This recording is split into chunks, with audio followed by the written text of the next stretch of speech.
Morning everyone. સામાજિક વિજ્ઞાન ધોરણ 8 પ્રકરણ આપણું બીજું, ભારતમાં બ્રિટિશ શાસન ઈસવીસન 1757 ઈસવીસન 1857. તો આપણે પ્રકરણની માહિતી મેળવી. હવે આપણે સ્વાધ્યાય તરફ જઈશું. તો પહેલો પ્રશ્ન છે, નીચેના પ્રશ્નના ઉત્તર 1-2 વાક્યમાં લખો. પહેલો પ્રશ્ન છે, મિર્જાફરને હટાવીને અંગ્રેજોએ કોને બંગાળનો નવાબ બનાવ્યો?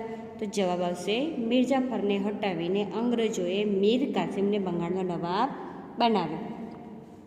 બીજો પ્રશ્ન, ભારતમાં કયા ગવર્નરના સમયમાં કાયમી જમાબંધી દાખલ કરવામાં આવી? જવાબ છે, ભારતમાં કોર્નવાલિસ જે ગવર્નર હતો એના સમયમાં કાયમી જમાબંધી દાખલ કરવામાં આવી. કઈ સાલ હતી? તો ઈસવીસન 1793ની સાલમાં. ત્રીજો પ્રશ્ન, કયા યુદ્ધના વિજયથી અંગ્રેજોને બંગાળમાં મહેસૂલ ઉઘરાવવાની સત્તા મળી? જવાબ, બક્સરના યુદ્ધના વિજયથી અંગ્રેજોને બંગાળમાં મહેસૂલ ઉઘરાવવાની સત્તા મળી હતી. આપણે માહિતી મેળવી હતી, બંગાળ, બિહાર અને ઓરિસ્સાની તેને દીવાની સત્તા મેળવી હતી બક્સરના યુદ્ધ પછી. બરાબર ને? હવે આગળ ચોથો પ્રશ્ન છે, રૈયતવારી પદ્ધતિના પ્રણેતા કોણ હતા? તો જવાબ આવશે Thomas Munro. Thomas Munro Ryotwari પદ્ધતિના પ્રણેતા હતા, જેને 19મી સદીની શરૂઆતમાં ઈસવીસન 1820માં મુંબઈ અને મદ્રાસ પ્રાંતોમાં રૈયતવારી પદ્ધતિ લાગુ કરવામાં આવી હતી. અને તેઓ ગવર્નર હતા ક્યાંના? મદ્રાસના. જ્યારે મહાલવારીના પ્રણેતા હોલ્ટ મેકેન્ઝી નામના અંગ્રેજ અધિકારી હતા, તેને 1822માં મહાલવારી પદ્ધતિ દાખલ કરી હતી. જ્યારે આ રૈયતવારી પદ્ધતિ છે એ આ પ્રથાથી જમીનની માલિકી હકનો કોઈ ફાયદો થતો નહોતો. એના કારણ 3 હતા કે જમીનની મહેસૂલ વધારે હતી અને સરકાર ઈચ્છે ત્યારે જમીન મહેસૂલમાં વધારો કરવાનો હક ધરાવતી હતી. અને અનાજ પાકે ના પાકે એટલે કે કોઈ પણ પરિસ્થિતિ હોય તો રૈયતે જમીન મહેસૂલ તો આપવું જ પડતું હતું. આગળના પ્રશ્ન તરફ જઈએ.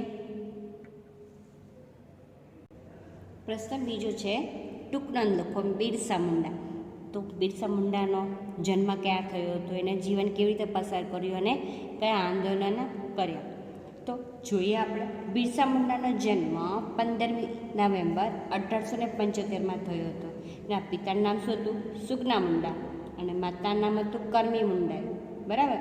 તો અને બિરસાનું બચપણ શેમાં વીત્યું હતું? કે ઘેટા બકરા ચરાવવામાં, વાંસળી વગાડવામાં અને અખાડાની રમતોમાં પસાર થયું હતું. અને કુટુંબની ગરીબીના જ કારણે બિરસા મુંડાનું જે બચપણ હતું એ પિતા સાથે વીત્યું, પણ કેવું કે સતત એકબીજાએ જગ્યાએ સ્થળાંતર કરીને વીત્યું.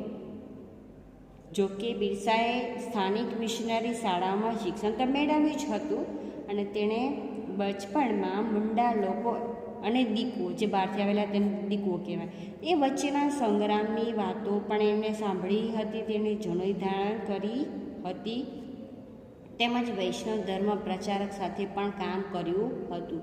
યુવાન વયે તેઓ જનજાતિ સમાજના ઉત્કર્ષના કાર્યમાં લાગી ગયા હતા. અને તેણે કઈ ચળવળ ચલાવી હતી તેના વિશે આપણે માહિતી મેળવીએ. આ જે જનજાતિઓના ઉત્કર્ષ માટે તેમણે જે ચળવળ ચલાવી, ઉલગુલાન ચળવળ, જોઈએ એના વિશે માહિતી મેળવીએ.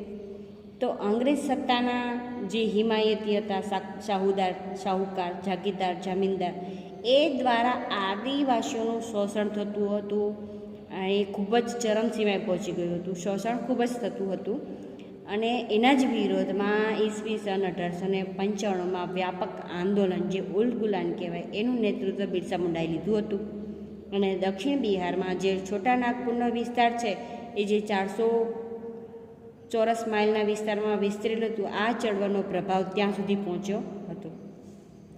બિરસા મુંડાના જન આંદોલનમાં જનજાતિને તેણે હાકલ કરી હતી કે દારૂ પીવાનું છોડી દેવું જોઈએ, ઘર અને ગામની સાફ સફાઈ રાખવી જોઈએ, ડાકણ અને જાદુકાળમાં વિશ્વાસ ન રાખવો જોઈએ, એક જગ્યાએ રહીને ખેતી કરવા જણાવ્યું, જે તેને નાનપણમાં સ્થળાંતરમાં વીત્યું હતું એટલા માટે. તો એ અંગ્રેજોને બિરસાના આંદોલનથી ભય લાગ્યો હતો. જ્યારે આ આંદોલન ફેલાયું ત્યારે અંગ્રેજોને રાજ વહીવટને અડચણ બને છે બિરસા મુંડા એવું લાગે છે, એનો ખોટા આરોપો મૂકે છે. અને ત્યારે બિરસા મુંડાની ધરપકડ કરે છે અને 1895 એની ધરપકડ કરવામાં આવે છે.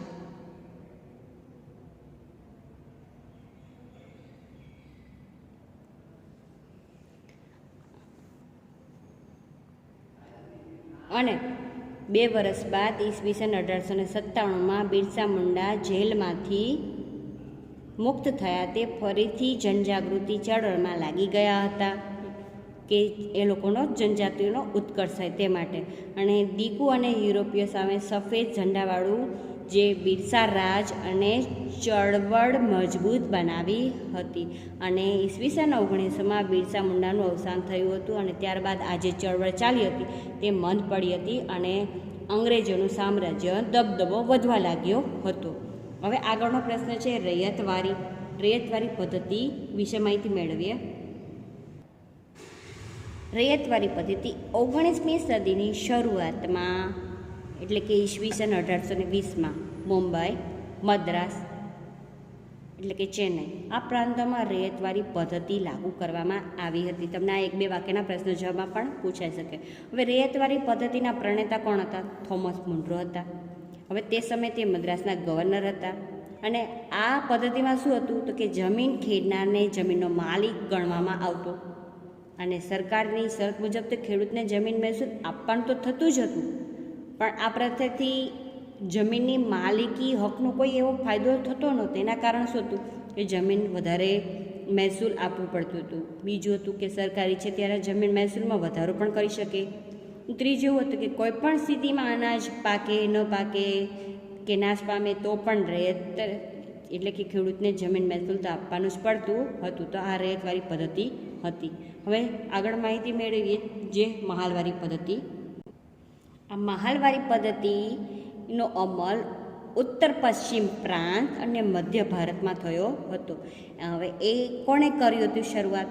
આ પદ્ધતિ કોણે દાખલ કરી હતી? તો કે હોલ્ટ મેકેન્ઝી નામના અંગ્રેજ અધિકારીએ શરૂ કરી હતી આ પદ્ધતિ અને ઈસવીસન 1822માં મહાલવારી પદ્ધતિ દાખલ કરી હતી. આ પદ્ધતિમાં બ્રિટિશ મહેસૂલ દફતર એટલે રેકર્ડમાં ગ્રામ અથવા ગ્રામના સમૂહ માટે મહાલ શબ્દ પ્રયોગ કરવામાં આવતો હતો.